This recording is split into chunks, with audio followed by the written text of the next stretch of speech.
This is Issues of the Day.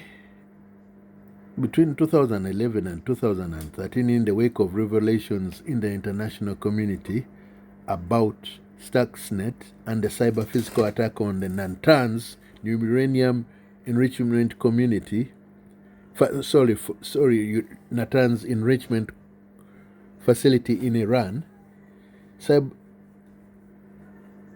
Iranian cyber warriors launched a series of distributed denial of service attacks on financial targets across the Middle East and the West. Since that time, however, Iran's commitment to becoming a capable cyber power has meant less focus on such direct disruption like DDoS attacks.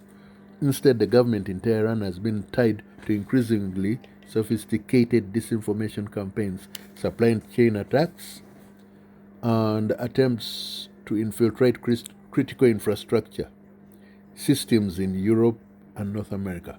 For some, this shift in approach has clear ties to the series of cyber cooperation agreements signed by Iran and Russia over the past decade. According to Western sources, these agreements appear to have been focused on bolstering network defense capabilities. However, recent developments suggest that cyber collaboration between Tehran and Moscow may have evolved toward offense. Recently, I'm quoting the Wall Street Journal, it reported that Russia is directly helping Iran build its cyber offense abilities via the provision of surveillance tools like hacking software and know-how about methods of exploitation for a range of common consumer products. One transfer comes from the Russian company Protey Limited, which has provided Iranian authorities with censorship software. According to Citizen Lab, the tools developed by Protey and delivered to an Iranian ISP would enable state authorities to directly monitor, intercept, redirect, degrade, or deny all Iranians' mobile communications, including those who are presently challenging the regime. Cyber cooperation between the two authoritarian regimes clearly has a domestic flavor. Both governments have illustrated in both statement and action that social control is a top priority. Yet in both countries, development of the infrastructure of population control has been enmeshed with the construction of operational capabilities for foreign interference and attack. One need look no further than Protey to see this, as the company is known to hold extensive contacts with Russia's Ministry of Defense.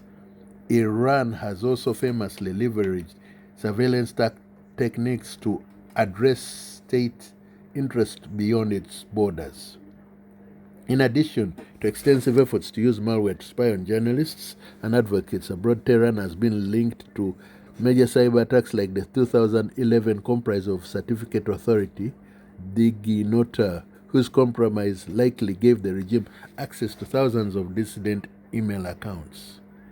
Beyond shared authoritarian and strategic interests, of course, this development in the relationship is also likely being driven by Russia's persistent missteps, allegedly, on the battlefield in Ukraine. Aside from the seeming inability, as it is alleged, of Russia's armies to capture and hold territory in the face of tenacious Western-backed Ukrainian defense efforts, recent months have underlined the logistical problem. Russia's stockpiles of the nation's armored vehicles and even basic supplies have been depleted so extensively that, according to these sources, the regime is now turning to partners for resupply and even for new capabilities. Iranian drones have featured heavily in Moscow's aerial campaign, and Tehran has been reaping the benefits thereof. American equipment captured. Russia is also selling natural gas at a steep discount to Iran as well as to India.